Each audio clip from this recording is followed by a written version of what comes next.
friends, and thank you for joining us for another episode of Fort Worth Roots. I'm like, sees us not doing it, he pulls a gun on me, and then pulls it, and then he's like, "Go for it, I'll shoot you." I'm like basically like, "Do it." I was like, "Okay." So they basically make us walk out of the place with our backpacks, and now all of our equipment, everything is gone. Cell phones are dying. I asked the officer, "Is there any refuge?" And he's like, "There might be a hospital about 4 miles down the road." And Rita is on top of you. Rita is on top of us, yeah. You can find all of our information online at fortworthroots.com. You can also get us on social media and YouTube and all of your streaming services by just searching Fort Worth Roots. And I really am just dying to tell somebody about this. There is I got the email today, and I have gotten nothing but crap from all of my friends and all of the other podcasters out there that saw this post. But we were nominated number 1 out of 600. Hold on a minute. Let me look. 694 podcasts here in Fort Worth at this feed spot. You can go to feedspot.com. I don't know anything about these guys, so I'm not endorsing them at all. And I checked this from different internet search engines just to make sure they weren't using some kind of trickery to make me feel special. But they listed us out of the 690 different episodes, Fort Worth podcast, number 1 on the list. And the way they did that, the best Fort Worth podcast from thousands of podcasts on the web and ranked by traffic, social media followers, and freshness. So 66% of that comes from you, I guess. Thank you so much. The traffic on our social media pages, the number of times that you listen to the show, apparently that's how FeedSpot tracked these numbers, and they put Fort Worth Roots at the very top of their list. So thank you. Even if you didn't vote, just go into our website, go into our social media, and streaming episodes took up 66% of it. I guess the other 33.3% was just us putting out an episode incessantly every week for 3 years. There's been some gaps, not big ones, none lately. We've released a few out of our regular time block, but you've gotten one every week for a very long time. Anyway, shout out to you, the listener. Thank you for everything that you do by checking out our social media and checking out our Monday episodes. Thank you very much. Usually we highlight a business at the beginning of the episode, so we'll just go ahead and get this out of the way. McFly's Pub. You can find them just outside of the NASJRB Carswell. It's a joint reserve base here in Fort Worth. They got jets, and they got Army, Navy, Marines, and who's the other guys? Coast Guard? They're probably there too. Space Force? I don't know. I haven't checked yet, but it's out there. Anyway, that's aside from the point. McFly's Pub is right down the street out of their East Gate on Meandering Road. To me, it's River Oaks, but they've got a Fort Worth address. Anyway, type it into your navigation. McFly's Pub, a 1980s Back to the Future themed bar with a very impressive outdoor area. They got a fire pit. They even have a disc golf basket out there. Yeah, and with putter discs that you can throw around. It's dog friendly. They got 2 stages. Tommy Luke does open mic night every Tuesday, and there's always something going on. And stay informed, figure it out yourself. Go to Instagram and type in McFly's Pub and see what all kind of crazy stuff they got going on there. If you follow us on Facebook, Instagram, or TikTok, you will see some of the stuff that we've encountered every time we go up there. So many activities, so many things, so much fun. Check it out, McFly's Pub.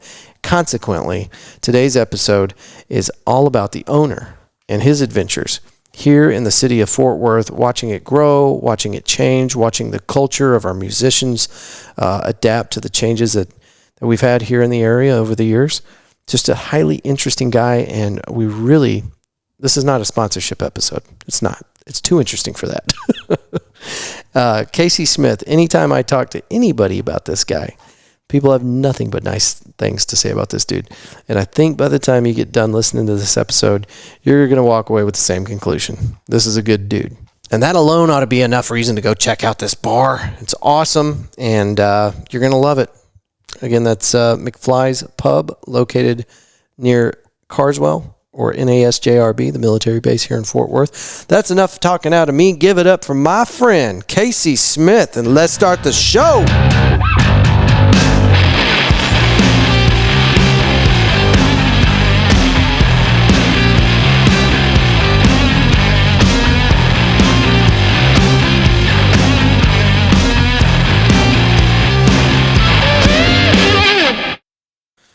recording. All right. Have you done one of these before? Nope. I'm here today with Casey Smith, owner of McFly's Pub. What's up, dude? Just getting started. Well, I'm psyched that this is your first podcast. That's always fun for me. Doesn't happen very often. Everybody's got a podcast. So wild that somebody that is so well known in the Fort Worth community hadn't been on a show yet. So it's an honor. Thank you. Well, thank you. And for our listeners that don't know yet, Casey Smith is a sponsor of the show. We started working with McFly's about 2 months ago. It was April. It was right before the car show. Yes. Did you get to sneak out there and check that out? I had some stuff to do at McFly's. That was a busy-ass day for you. Yeah, but we had a couple cars stop by afterwards. So okay, nice. Cool. Yeah, y'all had the crawfish broil, movie night, and Claudia Wells that same evening. Yeah, it was a busy day. Yeah. Y'all made it through it, though. Yeah. And for our listeners that don't know who Claudia Wells is, that is the actress that played Marty McFly's girlfriend in the first Back to the Future. Yeah, Jennifer Parker. Jennifer Parker, yeah. Is she coming back out? Yes. Yeah, we hit it off pretty good. She might be coming back in November. Okay. I'm working with Dad Rock on doing a show out there and doing an Enchantment of the Sea dance. Dad Rock sounds familiar. Is that a Fort Worth band? Yeah. Okay. Have they played McFly's? No, they're bigger than my britches. Oh, okay. It'd be a favor. You got some big britches. Yeah. You've had some great names out there. Yeah, it's Adrian Hewitt, which you've met before, right? Yeah. Yeah, he's in it, and it's, I don't want to say too many names, but it's like 3 or 4 Grammy winners that all formed this mega rock band. Okay. Were they at Friday on the Green? No. Okay. I think so. They did play the Fort Worth Art Festival. They had I cannot remember the name of the band, but they just had Friday on the Green, and there was a band up there that had just, Grammy after Grammy recipient on stage. And I was sitting next to Dustin Snyder, and I'm like, I've never heard of these guys. And he's like, well, started naming off their accomplishments. I'm like, oh, okay.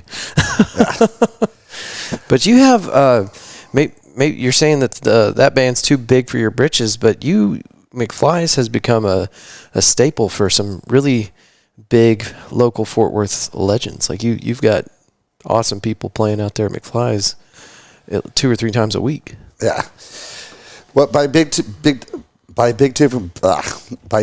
for my bridges, I mean that they probably draw about 400 or 500 people. Yeah. So it's gonna be good. It'll be a packed house. Yeah, it'll be good. What's cool is McFly's has the capacity for it. The inside, I don't know. I think 100 people, and it's going to start getting kind of stuffy in there. But you've got the huge outdoor area too. So 500 people should work. We'll make it work.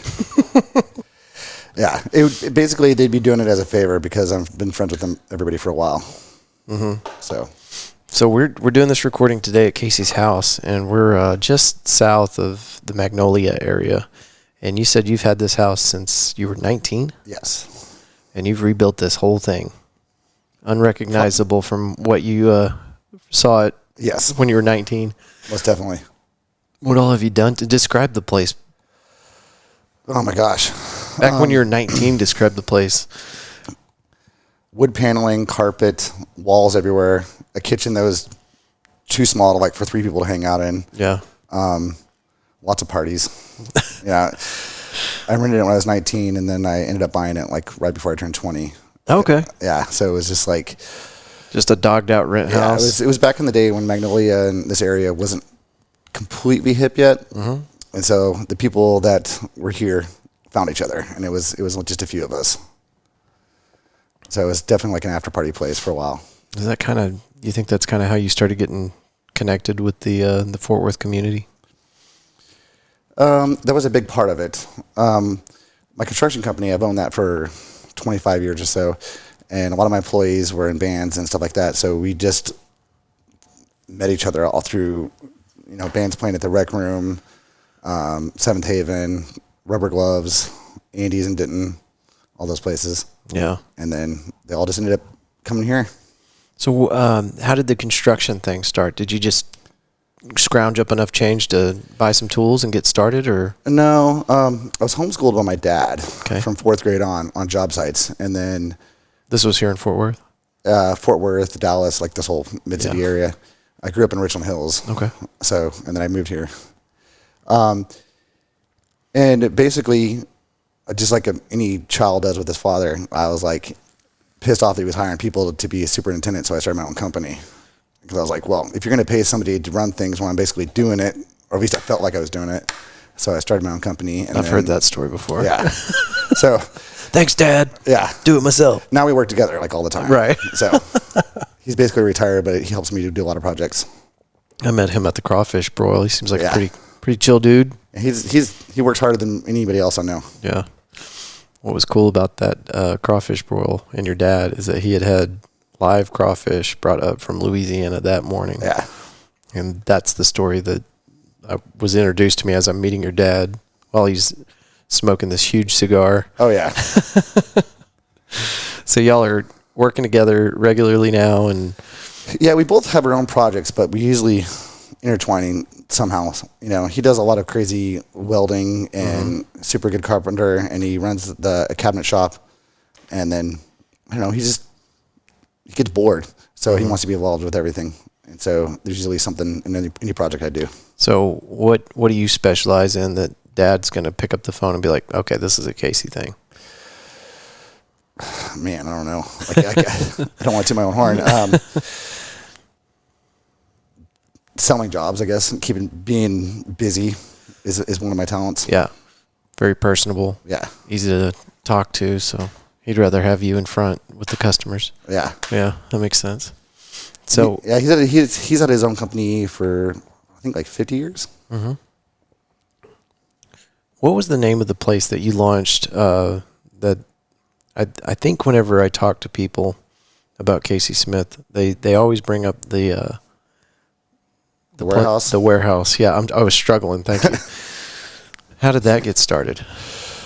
Oh man, Because this is the story people are tuning in for. yeah, the warehouse started.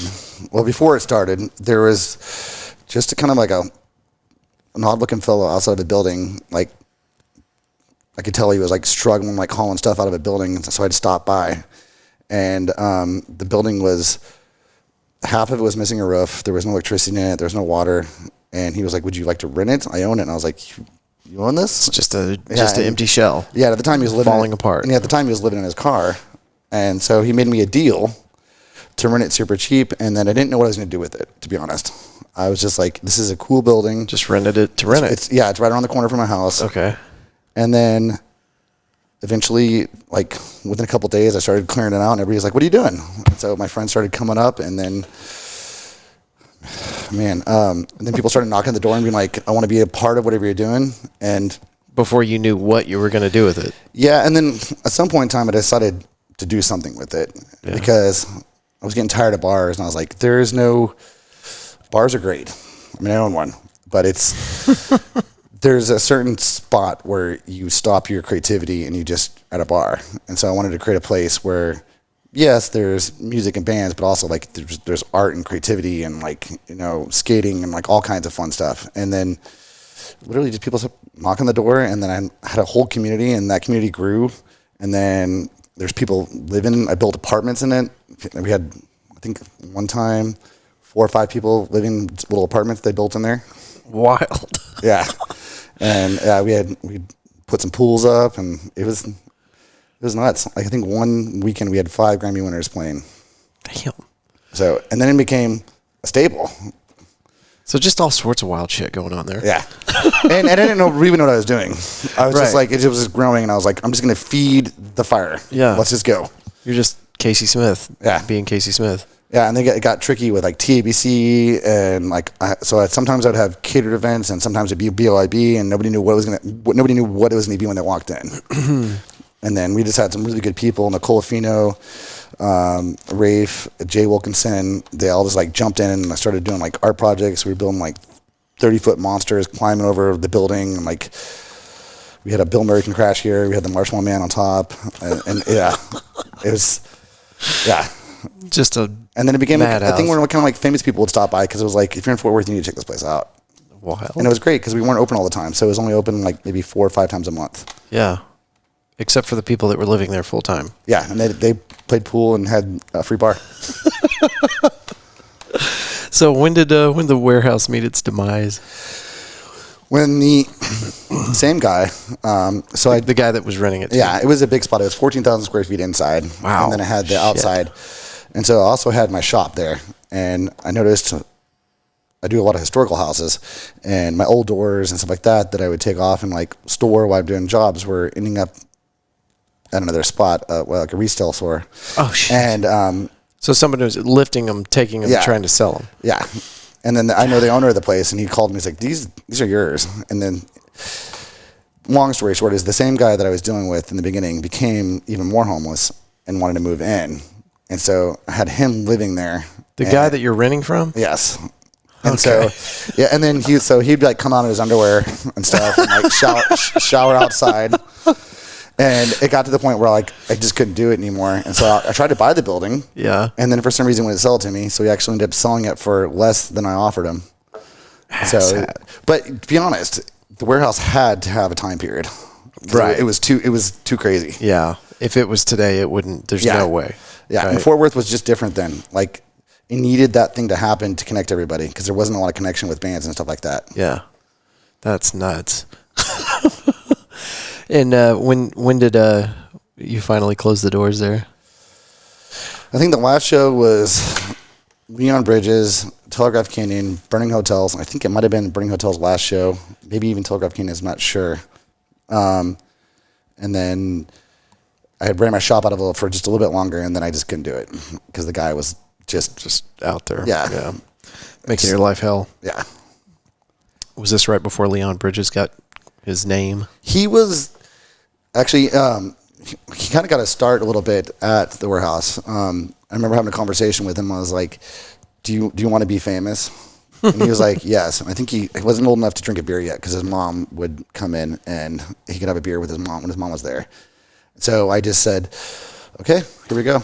And so when he would play open mic with Tommy, Luke? yeah, I would turn, and his open mics at the time were like 200 people thick almost every Thursday. Nice. Because it was full bands would come in. It was like everybody's chance to be on a stage. Mm-hmm. And I just turned all the lights off at the bar and turned everything off. And I said, go. And then I called the newspaper and I said, come check this guy out. And then right when we closed, he was already pretty big, but he wasn't as big as he is now. Yeah.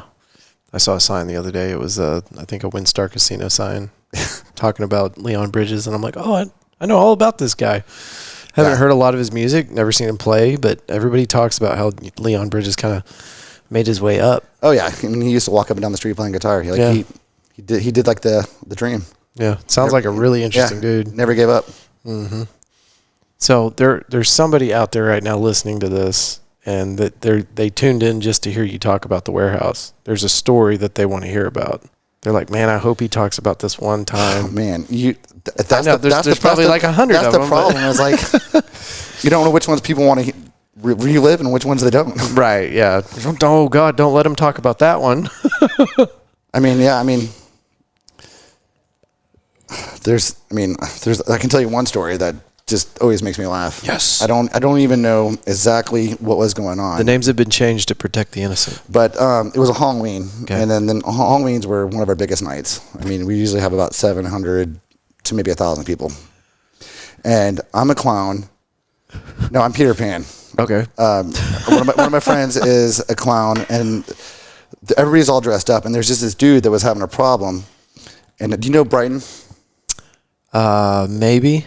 Anyway, there was this dude out there graffitiing.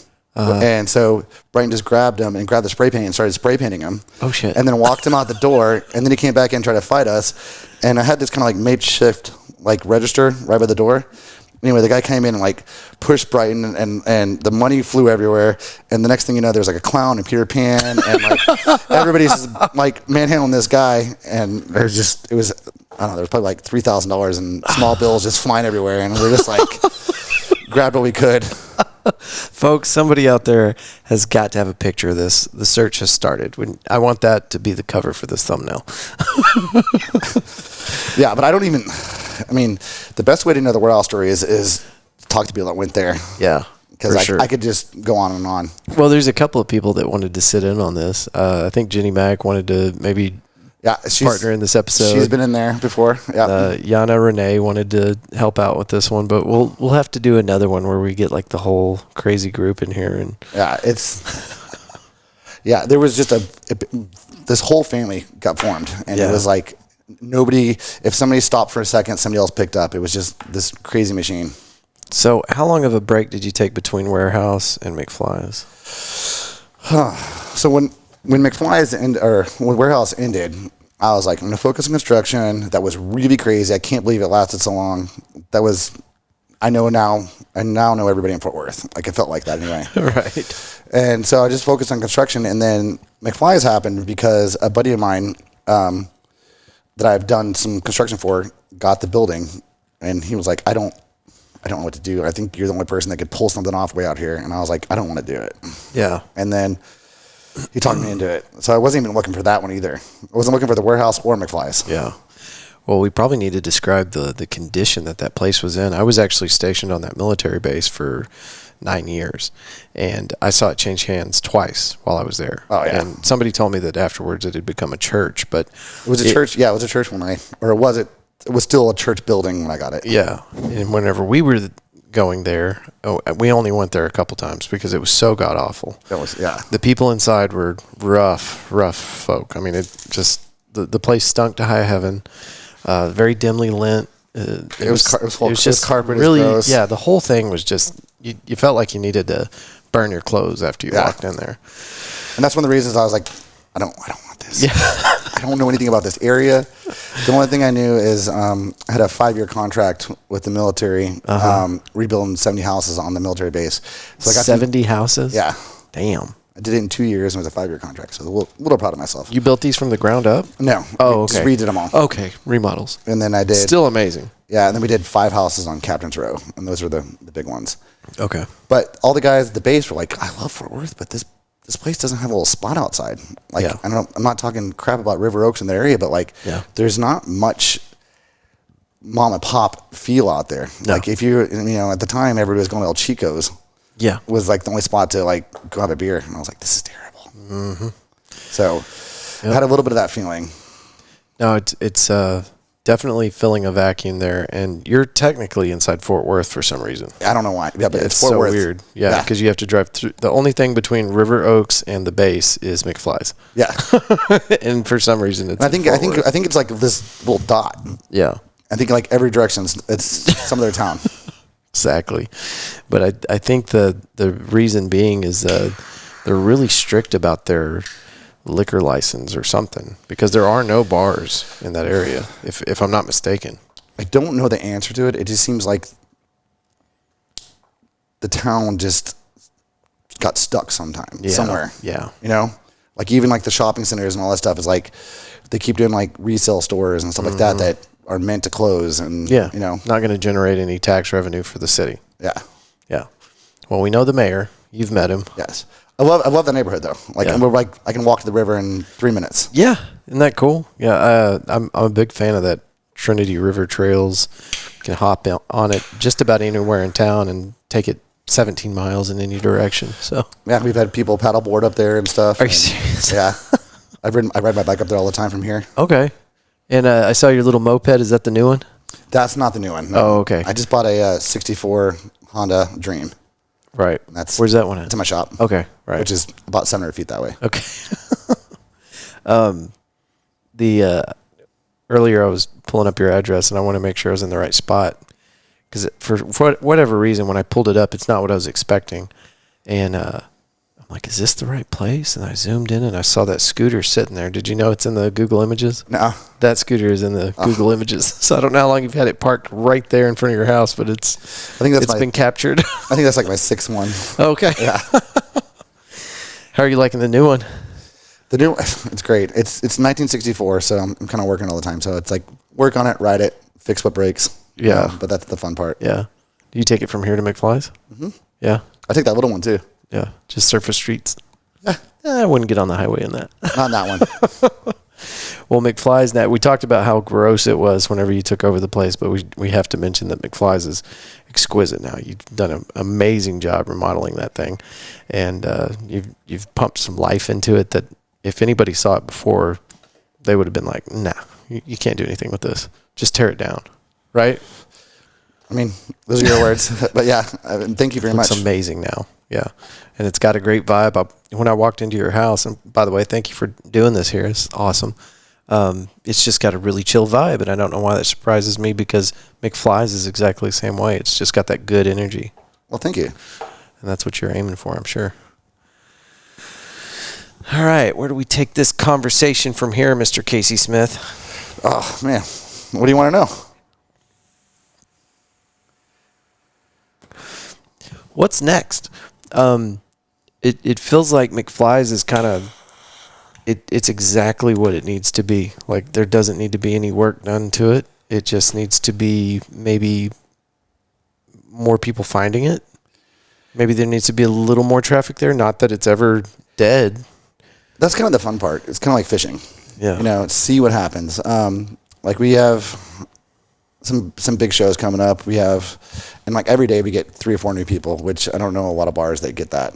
Like we have people that come in and take pictures, and then we have some of our regulars.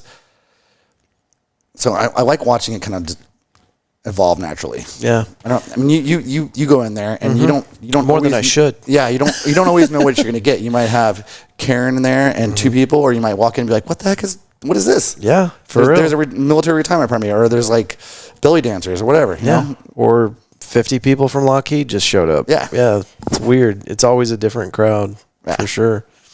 I know one thing I was wanting to talk to you about, and you can pass on this question if you want. Somebody was telling me about a very, very bad motorcycle accident that you were in a while back. Yes.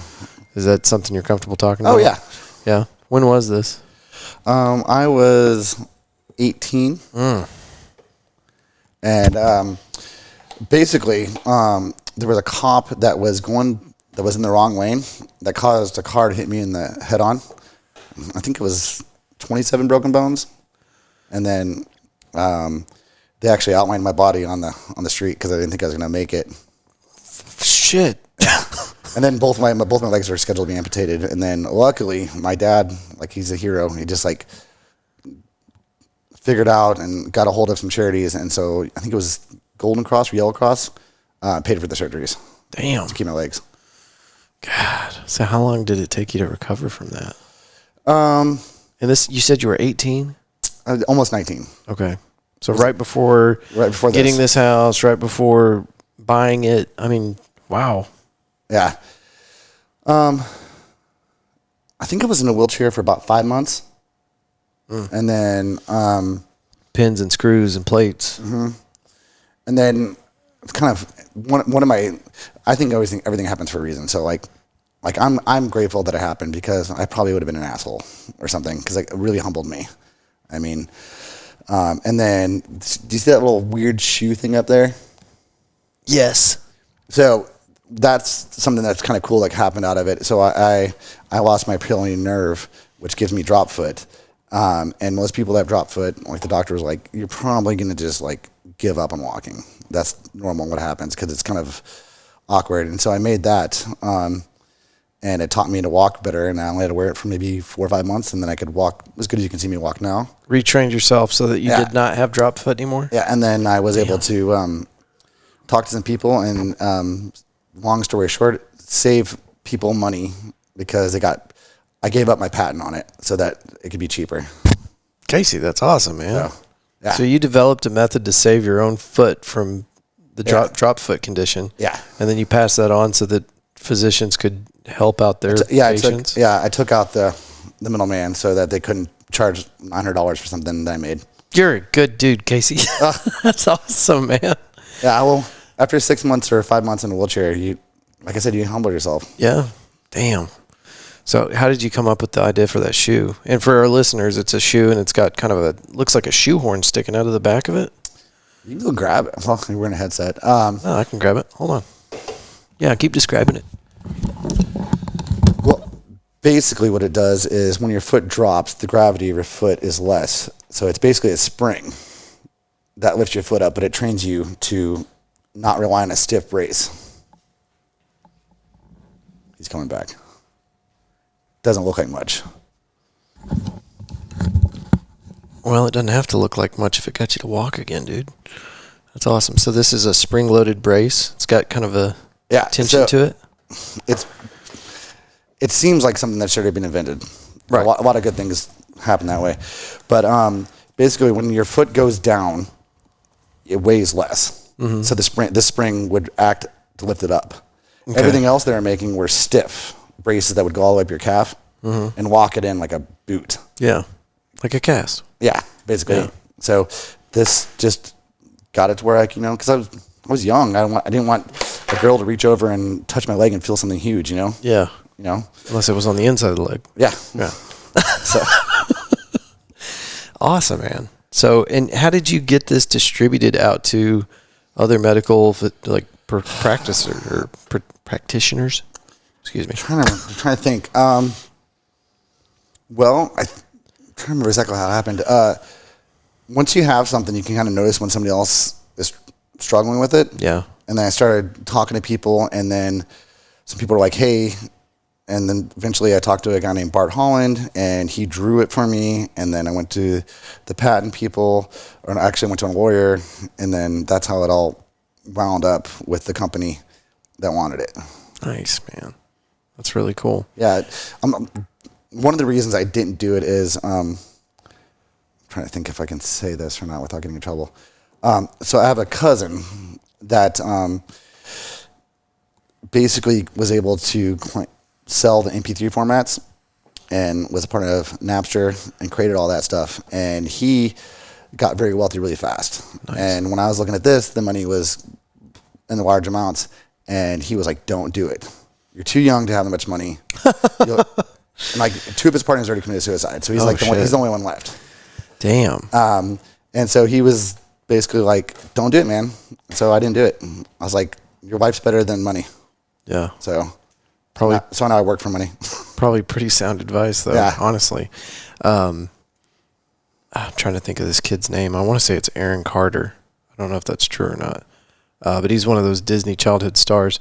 And his previous, I think, manager, if I'm even getting the guy's name right, called up and wanted to be on the show.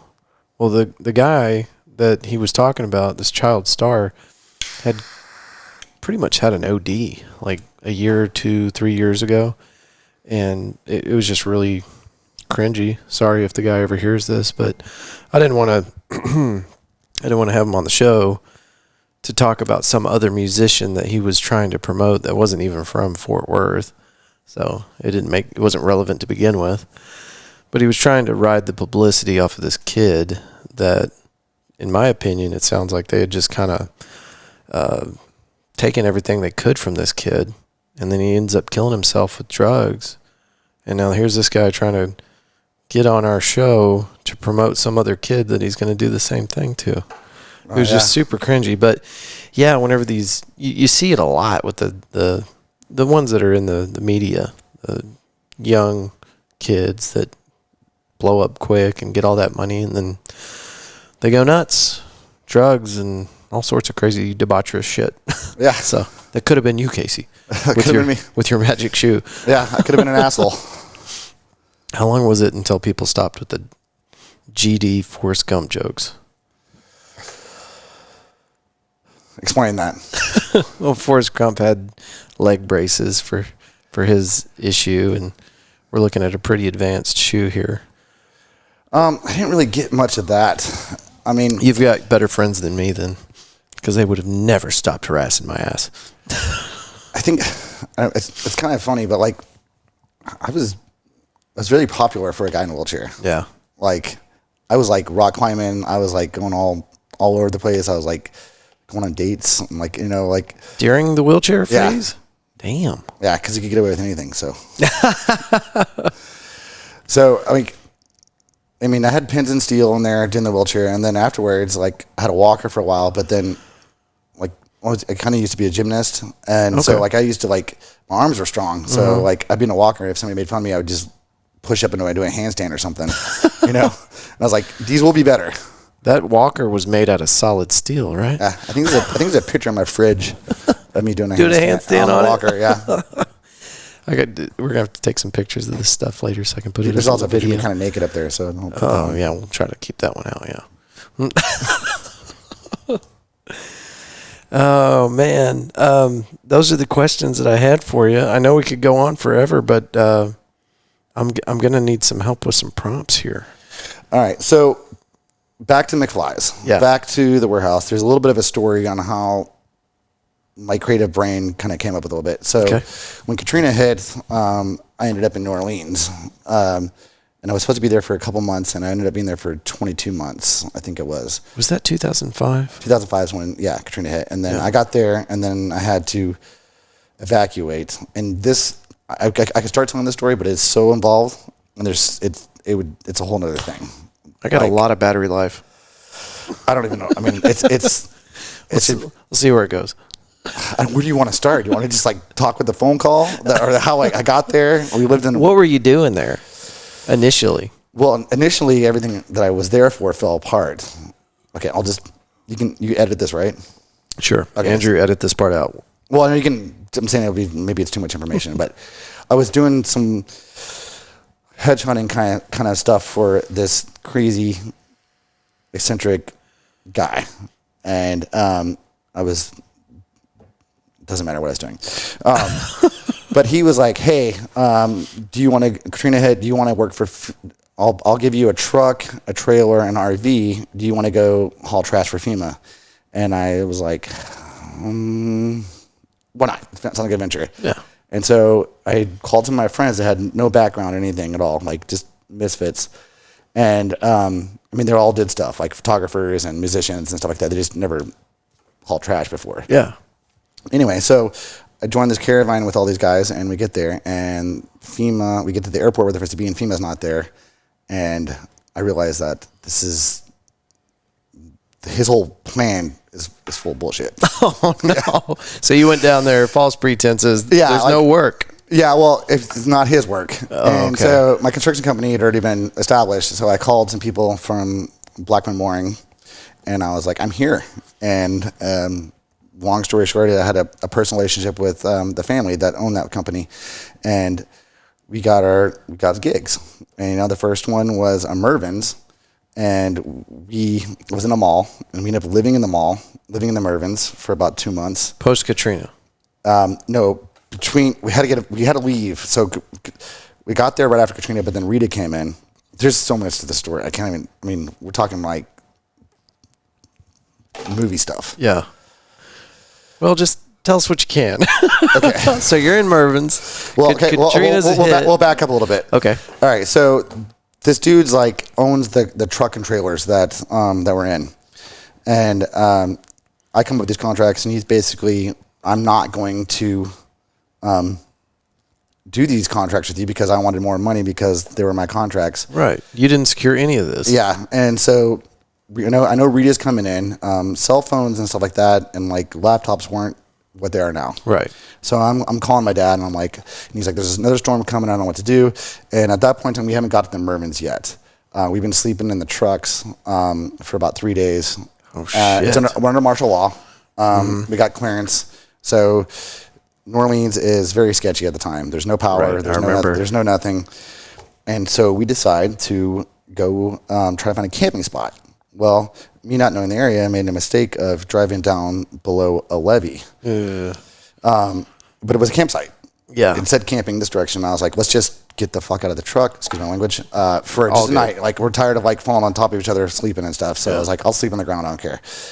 Well, we get out there, and I'm driving a dump trailer behind me. So just remember that in the story. So we get down there, we fall asleep, and we wake up, and we're in water because the storm surge has come through and it's pouring over Pontchartrain into where we're at. So you're in water, but it's getting deeper quick. Yeah, and I can't back up because you're stuck. I'm stuck. Yeah. So we hike about a mile, and we go through a bunch of random people with big old trucks and stuff, and they can't even get to where we're at.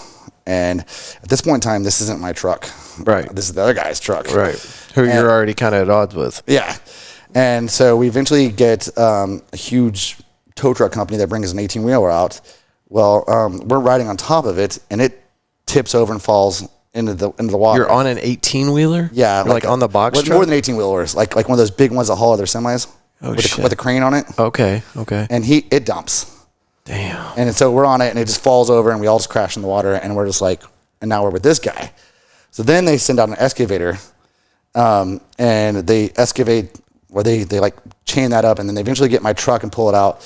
And then I hand him a debit card, and he's like, the owner's like, no, we don't take debit cards. It needs to be cash. And I was like, I don't have $5,000 cash on me. So he takes us back to the tow yard, and then he locks the door. And I look at this time Eddie, and I'm like, Eddie, I have a bad feeling. We need to get out. So I was like, just go disconnect the trailer, because it was chained to the, and you know, like there, and then the storm was coming in. And this is some movie shit. Yeah, and so then this cop shows up, and it turns out to be the owner, his buddy that owns the tow truck company, and I'm like, he sees us not doing it, he pulls a gun on me, and then pulls it, and then he's like, go for it, I'll shoot you. I'm like basically like, do it. I was like, okay.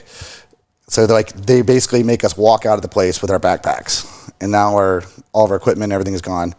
Cell phones are dying. I asked the officers, like, is there any refuge? And he's like, there might be a hospital about 4 miles down the road. And Rita is on top of you. Rita is on top of us, yeah. There's more. So we go to the hospital, and that guy, the same security guard's there. The same guy was there, and he was just fucking with us. And we eventually like sneak around and like climb in a little bit of construction area, gets a little bit of sleep, and then get to where, I don't even know how we charged the phone. I don't know. I think we like found a plug in the hospital, like in somebody's room or something, that was working under a generator. Damn. And then at that point, and then the manholes cover started popping up, because a lot of people don't realize this, but Rita caused a lot more damage than Katrina did, because everything was still down. Right. So all the pumps that pumped the water back out were dead. So when the surge came, it just funneled back in. Yeah. Damn. So long story short, between my dad and talking to this other guy, they got a wire transfer. We get the truck we're driving through about 1.5 foot of water. We drive across the bridge. All we can talk about is like, we got to get to the chat room and tell everybody what we just went through. Because we haven't had a beer in like a week or something like that. And it's been super stressful because like everything's closed. For people that don't know, chat room is here on Magnolia. It's still here. Yeah. It's a good spot. And that was just the beginning of the crazy adventures. And then I went back and got the Mervins, and we lived in the Mervins, and it was crazy. Like, we're putting on brand new underwear every day, like wearing like polo shirts and stuff, because there was. It's all been deemed trash, right? Yeah, this was like right on the other side of the Crescent City Bridge, and there was a burglary and some murders in there, and they set a little fire, so the sprinkler system went off just for a little bit, and that was it. And insurance companies called it all a wash. So we're just there guarding the stuff so they could throw it away. Damn. Yeah. Anyway, long story short, 13 Winn-Dixies, 16 homes, a Mervyn's, a TJ Maxx, and 2 Burger Kings later, I came home. How long from start to finish, how long were you in Louisiana dealing with this? 22 months. Oh, back to the whole point of the story. When I was there, the first people I met were bar owners and bar staff. And that's where I kind of learned a different view of bars and music and stuff. So I brought a lot of that back to the warehouse and to McFly's. And if you look at McFly's, most of those black and white pictures are from New Orleans. No shit. Yeah. From your 22-month stint. Because I was like, man, bars here are boring compared to there. Like, somebody should be able to jump up and play music whenever they want. It should be not so rigid on like, come in, order a drink, sit here. This should be fun. Yeah. Well, you definitely embodied that. For sure. What's next on the horizon? You think McFly's is it? We'll see what just comes my way. I mean, I didn't look for it, so. Just felt, just kind of needed to be there, I think. The universe required that McFly's exist. I mean, every time I do a business venture, I get more friends, so it's never a bad thing. Well, there's a lot of people that know you that I've talked to, and nobody has anything but nice shit to say about you. Well, thank you. That's fact. Oh, thanks. And I talk to a lot of people. Well, Man, thank you so much for doing this. I think that we should do this again. I think that we should get some more people in here. And we should throw a warehouse style rager at this house. Yeah. And podcast. I'm not very good about talking about myself, so it's like I understand. You're under the gun, and honestly, I mean, the stories that you've shared already are great, and I think we just need to do it again. All right. For sure. Get more stories out of you each and every time. All right. I got to tell you, thank you so much for being a sponsor of the show. Thank you. We're going to be able to grow and do a lot more things with this podcast because of you and our sponsors like you. So thank you. Thank you. And are you going to singles night tonight at McFly's? Probably will. I left my keys up there earlier. Well, you were just asking to come back then. Yeah. Does singles night happen every Wednesday, or is that once a month? I think it's once a month. Yeah. And who handles the schedule for those things? So Whit does, one of the bartenders, she does Wednesday nights. That's her deal. Mm-hmm. And then Adrian does everything goes through him on the booking. Okay. Yeah, and we just confirmed, don't get me in trouble because I can't say his name, but one of the main dudes from the Misfits is coming in and playing in October. Dude, awesome. So very cool. Yeah. There's always something going on up there. Yeah. And sometimes you're the last one to find out about it.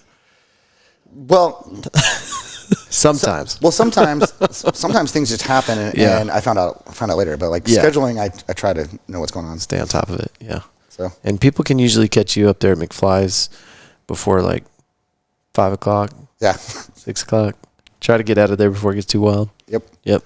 Well, construction still pays the majority of the bills. Right. Got other stuff to do. And earlier you were telling me you're kind of an early riser too, so you can't stay out there partying all night. Only on special occasions. Yeah. All right. Casey, again, thank you. And you said we can do this again, right? Yep. All right. Fort Worth Roots, thank y'all for listening. See you next week.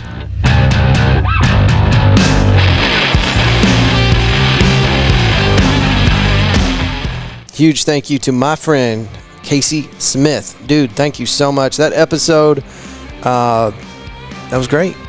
And thank you for bringing me into your home. It's got the same comfortable vibe that McFly's does, which makes total sense because you built both of them.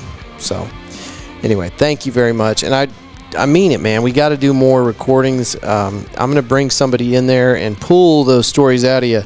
I left some of the rough spots in this episode because I'm genuinely trying to get away from editing altogether.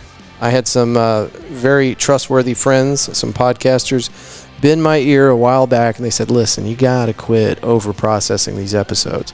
And I'm like, what are you talking about? I'm thinking this is like the mark of professionalism, like cut out the dead spaces, make sure there's no fluff, no extra. It's tight. Keep it as tight as possible. That's not the way a natural conversation goes. So I'm doing it for two reasons. That's one. The other thing is, dude, I am trying to get through this backlog, and we are going to do very minimal editing from here on forward. Yeah.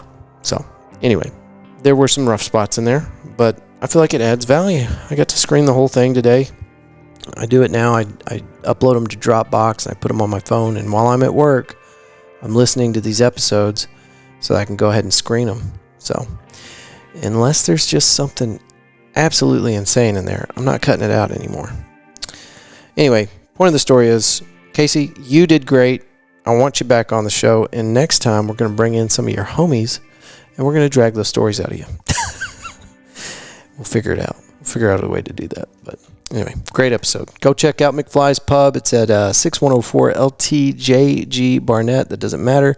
It's right outside the military base over on Meandering Road. It should be River Oaks because that's what you got to go through to get there. But it's not. Anyway, your navigation will take care of that part. 1980s Back to the Future themed bar, full stop. That's all you need to know. It's a great place, great vibe, and if you're an American, you love Back to the Future, and that's the whole thing there. Wonderful murals all over the place, a lot of them by Yana Renee, who we just had on the show recently, an incredible human and a wonderful artist. And a lot of her artwork's in there. So, and there's some other artists that have contributed a lot to that space. That alone is enough reason to go there. It's a bit of an art museum, exhibit, whatever. I don't know what to call it. I'm not that guy. All right, let's talk about these sponsors real quick. Hey, before we get into that, I'd love to see you out there September 23rd at Pouring Glory. We're going to have 4 bands on stage. Itchy Richie and the Burning Sensation, Cassandra May Laurence, Late to the Station, and Jaybirds. They were all nice enough to agree to this. I don't know if they're out of their minds or they just love me to death, but they're doing it. And two of those bands were with us last year and just knocked it out of the park. They were great. And looking forward to this one this year. I'm not going to say free because it wasn't free, but your admission has been paid. But I want you to come hungry, and I want you to have a burger. I want you to try them fries, them chicken wings, them tacos, and all the other great stuff that Scott has on the menu. Will be a special menu that day with some interesting stuff on it, but a percentage of everything that you buy that day, food-wise, is going to Cook Children's. I try to put an S at the end of that Cook every time. I'm trying to break myself of that. Anyway, it's an incredible organization. If you don't know, I'm actually glad you don't know, because that means you've never had a sick child that needed their help. But let me tell you something. If you ever do have a sick child and you need their help, you're going to be so glad that you got it. And I've had a couple of run-ins with that, not my children, but friends of mine that have had to use their services in the past. And if angels walk on earth, they work at Cook Children's. Not to be too ridiculous, but those people are amazing. Amazing. They take care of the families, and they take care of those kids. And I've wanted to do something for them for a really long time. After the last little thing that I witnessed there firsthand. So just amazing people. So we're going to do it. We're going to do a good little event. We're going to have a lot of fun. We're going to listen to some great music. There's going to be some vendors out there, goodie bags at the door. It's going to be a blast. Last year was amazing. This year's going to be better. And this time we're supporting a very worthy cause. So come out there. Put it on your schedule right now. September 23rd, 11 to 6. And we are going to be doing live podcasting out there and giving awards away to our excellent podcast community and some other folks. More to follow. Cowtown Nutrition is located at 5430 River Oaks Blvd. They offer a healthy alternative to that compulsory fast food craving. You can also load up on your favorite Herbalife products and learn about their fitness groups that they hold on location at Cowtown Nutrition. Check these folks out on Instagram at Cowtown_nutrition. Pouring Glory, we just talked about them. They're at 1001 Bryan Avenue, Fort Worth, Texas, just off South Main Street and I-35, 1 block north of Rosedale. Pouring Glory is a growler refilling station that serves craft beer and award-winning food with live music. I love their food. I go there once a week without fail, bare minimum. Got to see my boy Scott. Got to hang out with my friends there, his staff. They're just nice people, good folks, got a great energy. And show up hungry. You're going to want to eat some things. You're going to see stuff coming off the line, going to other people's tables, and you're like, oh, man, I can only try one thing? It's not true. You could try 6 things, but you're going to make yourself sick. Who wants that? So you're just going to have to go back. Try one thing at a time. Don't be ridiculous. But get them fries. You want them fries. Body Machine Fitness, that's where you work it all off. 2300 West 7th Street, Fort Worth, offers a truly one-of-a-kind fitness experience. Your first class has already been paid for. Go to bodymachinefitness.com to schedule your first high energy cardio strength group fitness class with the best in industry trainers, cutting edge audio and lighting systems. Show up early or stay after the class for the IR sauna and nutritious snacks in the lobby. You need to go see a video of this. Jump on their website, bodymachinefitness.com, and look at what's going on in this place. This is not just a gym. It is a whole new concept on group fitness classes. I go there. I'm dog-ass tired. I do not want to be doing physical activities. I'm drained. And when I leave, I'm in a way better mood. I feel like I've had rest, as weird as that sounds. And my body feels better because I've got that blood circulating. This is such an excellent thing, and I'm so glad that I found this. I'm so glad that Scott reached out. Excuse me. Jeremy. My God. Excuse me. So glad that Jeremy reached out to me wanting to do the podcast. And through that, I was able to discover what he's got going on out there. So it's all on Jeremy and his team out there, I didn't discover them. They discovered us. And now it's my favorite place to get a sweat in. Best place to get a workout. McFly's Pub. We talked about this at the beginning of the episode, and maybe just a second ago. Anyway, McFly's Pub, 1980s Back to the Future themed bar. And if you haven't been there yet, you need to go check it out. And we will be doing a mixer event there pretty soon. I need to talk to you, Scott. I'm just calling all my sponsors Scott today. That's what we're going to do. I need to talk to Casey about setting this up, but we're going to do another mixer event like we did at Pouring Glory a couple weeks ago. A couple months ago now. Damn. But anyway, we just invite the entire DFW community out to, talk about your art, talk about your podcast, talk about your business, whatever you got going on. Come out, network, hang out, have a drink, chill, pet a dog. Yeah. woodpostmetalworks.com. You can go there, use offer code podcast817. They specialize in metal signs with or without LED backlighting, fence and gate repair or installation, light steel fabrication, industrial plasma cutting, and more. Here, simply, if you got an idea and you want it made out of steel, these are the people you talk to. And listen, that stuff can get pricey. So you're going to want to use podcast 817 at checkout. So you get 10% off. Houck Walker Originals, houckwalker.com. They offer a huge variety of unique and personalized gifts, also laser engraving to customize just about anything you can think of. It's true. It's true. You got a thing, you want to put your name on it, want to put your logo on it, whatever, they can do that. Or you can take a look at their inventory and see what you can pick up on the quickness for a great gift idea. Keep Fort Worth dollars in Fort Worth pockets.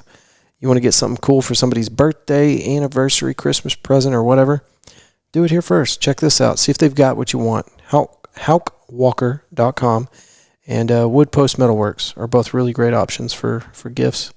Check that out. And Roofing Solutions by Darren Houck. These folks have been taking care of us for a very long time. They hold the highest rating in DFW for what they do, residential and commercial roofing. And they'll give you 50% off a roofing tune-up. Just tell them you heard about this on the show. They get up there, they check your pipe jacks and vents and all that good stuff, and they seal it up with fresh sealant. This hot-ass North Texas heat is destroying all that sealant around your pipes and your vents and what have yous, your whirlybirds. So you need to get that checked periodically, because if you don't, it's an intrusion point for water, and now you got a real problem. Or Darren can just get one of his highly trained experts up there on your roof to make sure that doesn't happen. It's usually $500. It's not too bad, but Darren's going to do it for $250 for you because you listen to this show. Good job. All right, that's it. That's all the sponsors. Go check out go check out Pouring Glory. This episode's all about McFly's, though, so go check out McFly's.